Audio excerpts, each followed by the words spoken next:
mémoire qui chante, moi. Quand je vois Eric Fotorino, patron de presse qu'on adore, le 1, ce que la chanson a dans le ventre. Je vous le conseille, c'est formidable. Et c'est pas Jacques Weber qui va me dire le contraire.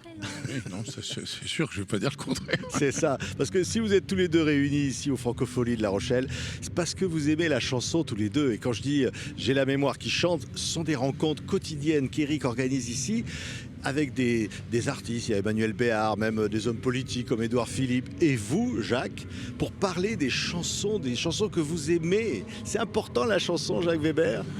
Je crois que ça fait partie de notre vie comme boire et manger. Enfin, je crois que si du jour au lendemain on s'amusait à dire il n'y a plus du tout de chansons ou le moyen d'entendre des chansons, je crois que ça ferait une espèce de vide aspirateur comme ça qui nous tirerait au plus bas. C'est une espèce comment dirais-je, de conjonction, de coordination permanente, quoi. La chanson, c'est extraordinairement important. Parfois, c'est porteur de poésie, parfois, c'est porteur d'une joie très simple, très, très agréable. Voilà, non, c'est tout à fait essentiel. C'est formidable, Éric, de rencontrer quelqu'un comme, alors que vous connaissez bien. Hein, il a interprété votre pièce de théâtre. Oui. Merveilleusement. C'est une complicité. Alors, comme on est à l'heure des aveux, qu'il fait chaud et qu'on n'a pas beaucoup de temps, on va aller à l'essentiel. Jacques et moi, c'est Anctil Poulidor. Donc moi, je serai toujours derrière. Je vais toujours finir deuxième sur ce coup-là. Mais j'adore être deuxième derrière Jacques. Tous les deux, de toute façon. Hein. Jacques a couru en amateur. Et pour moi, au-delà évidemment du Grand Cyrano, du Roi Lear, de Don Juan, de Alain dans Thérapie, il faut voir la série Thérapie où Jacques joue magistralement un homme d'affaires, un chef d'entreprise qui veut tout contrôler mais qui ne contrôle plus rien.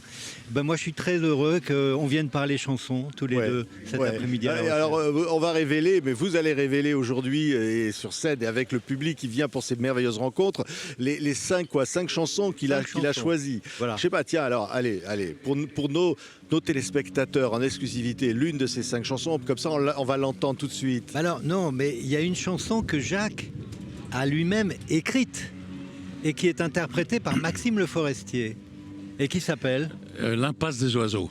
Voilà, il y a toute une histoire autour de cette chanson, mais c'est aussi la consécration. Pour moi, c'était un honneur absolu. Vraiment, parce que Maxime, je le connais de longue date, il est un des vénérables de la chanson française, il est un des piliers, et en plus il est, même avec ses meilleurs amis, dont je crois humblement et fièrement faire partie, il est d'une très grande sévérité, une très grande exigence, il m'a vraiment appris à ce que c'était qu'écrire une chanson. Ce qui est beaucoup plus compliqué qu'on peut le penser comme ça à prime abord. C'est l'homme qu'on aime, hein, Éric. Oui, parce que en fait, quand on a Jacques Weber avec soi, on a plusieurs personnes à la fois. Et ça, je trouve ça formidable parce que à travers son visage, ses expressions, quand on a suivi comme moi tant de choses, belles choses qu'il a faites, fortes, on a ce sentiment d'un palimpseste comme ça qui ne cesse de s'écrire sous nos yeux. Alors moi j'ai Cyrano bien sûr, mais j'ai aussi le Roi Lear que j'ai vu en début d'année dernière à Paris. Et puis il y a aussi cette profonde humanité de Jacques parce que comme vous avez vu, il est assez colossal, y compris physiquement, mais c'est un homme qui doute. Vous savez la chanson d'Anne Sylvestre, J'aime les gens qui doutent. Oui. Ah, j'adore cette chanson. Voilà. Ah ouais. Pour moi, Jacques, il incarne ça. Voilà. Et Jacques aurait chanté. Alors, il m'est arrivé, j'ai eu la chance là aussi. Moi, ce sont toujours des rencontres avec des gens que j'aime et que j'admire. Et j'ai eu la chance inouïe de rencontrer François Robert, qui était l'orchestrateur et l'accompagnateur et le chef d'orchestre de Jacques Brel, et qui a eu l'extraordinaire gentillesse de m'accompagner. Et donc j'ai su ce que c'était aussi, mais à toute petite échelle, tout petit niveau, de chanter sur scène. Puisqu'à l'époque, il y a longtemps, je vous parle d'un temps mais qu'est-ce que tu chantais, Jacques, j'écrivais moi-même les chansons. Est-ce qu'il serait capable de la chanter? Mes chansons, non, pas du tout. C'était mes chansons et c'était la musique qui était de François Robert. Et il m'accompagnait, je me souviens, sans micro, au Théâtre de la Ville. Vous savez, les fameux 18h30 du Théâtre de la Ville. Oui. Sans micro et avec et avec le piano, quoi. C'était formidable. Ah ben merveilleux. Et vous voyez, Patrick, au moment où on se parle et où Jacques parle, il y a mon enfance qui passe à droite parce que c'est des petits bateaux. Ah Ça oui, s'appelle je sais les pas si on peut les optimistes. voir, Et ouais. j'ai toujours aimé. Optimistes, c'est beau, J'ai c'est toujours beau. aimé ce nom des optimistes Ouais. parce que moi je pensais que quand on prenait la mer, il fallait être Les assez vauriens pessimiste, et puis il fallait d'autres mal photos, se c'est passer. les optimistes. Voilà, exactement. Et je trouve que la chanson, elle est comme ça, c'est une petite voile qui se déplie contre le grand ciel bleu, contre le grand bleu. Et puis on est heureux d'y être, quoi, même Ouais. si ça tangue un peu quelquefois. Il faut C'est- que la c'est- chanson nous réveille. C'est merveilleux, une chanson de quoi, 2-3 minutes comme ça, et puis qui raconte nous une rappelle vie. tant de souvenirs qui reviennent comme ça. On pense à nos parents, on pense à des moments de la vie, on pense à des choses. Ouais, tout à fait. Non, mais c'est encore une fois, c'est extrêmement, c'est vital. Je crois que c'est vital. Oui. La chanson est vitale. Elle est courte, mais elle peut relancer le cœur ou le calmer. Enfin, Ouais. Ouais, moi j'ai envie de demander important. parce que il est modeste, Eric. Il me dit, il interroge les autres, mais lui, moi, je vais l'interroger. S'il y a une chanson comme ça qu'on pourrait entendre que tu aimes, Eric. Ah, il y en a tellement, mais moi j'ai souvent en tête une chanson de Véronique Sanson qui dit quand je n'aurai plus le temps de trouver tout le temps du courage. Et je tire ma révérence. Voilà, Ah j'aime oui, beau- alors, j'aime c'est beaucoup cette magnifique. chanson parce que c'est une chanson d'humilité, de courage aussi. Et cette femme que j'ai beaucoup admirée, que j'admire toujours beaucoup, qui se bat avec son piano, il y a ce côté le lionne comme ça, Ah ouais, incroyable. et de douceur en même temps. Et je l'ai vu chanter au Franco il y a quelques années. Et comme disent les jeunes, j'ai eu les poils. Là où il y en a encore, parce que là, vous voyez, cher Patrick, on n'est pas comme Jacques qui, lui, il les a partout. Nous, il a quelques petits manques, mais enfin, bon, ça montre l'étendue de notre intelligence, donc finalement, c'est pas si grave. Ça, c'est vrai.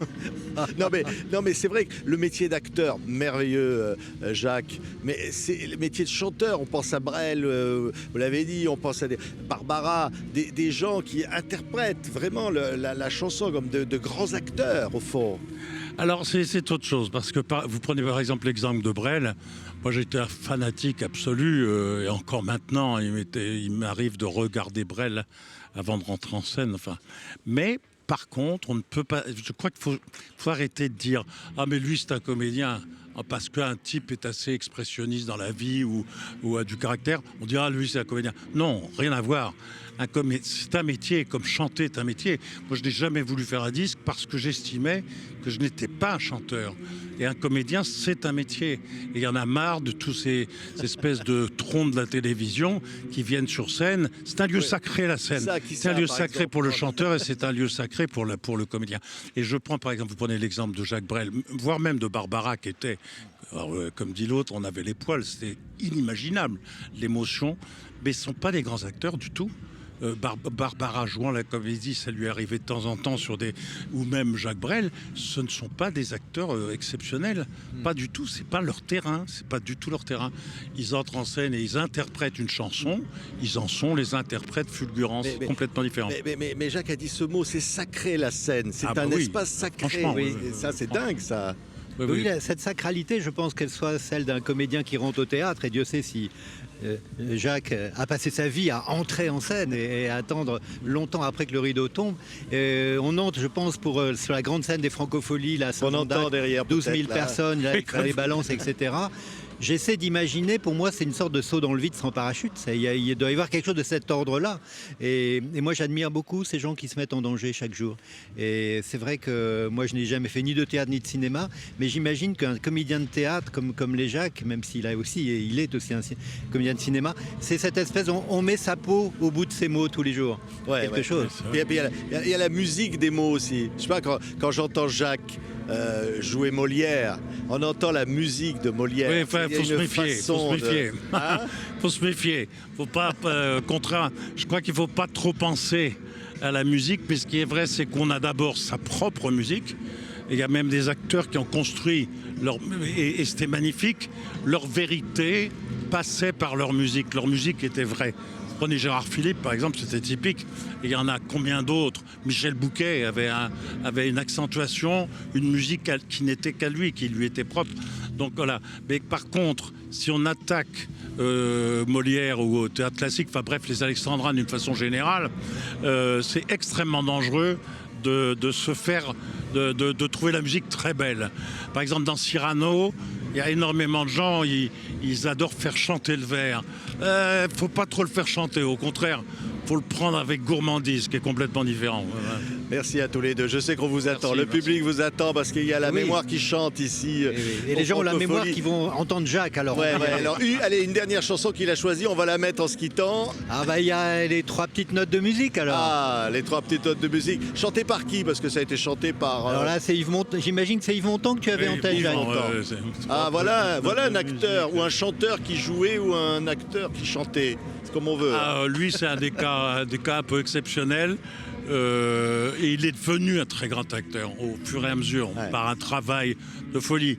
Mais maintenant, même au final, il était un grand comédien, mais il n'était pas le monstre d'acteur qu'était sa compagne, l'immense, la mama du cinéma français, mais mondial peut-être, Simone Signoret. Merci.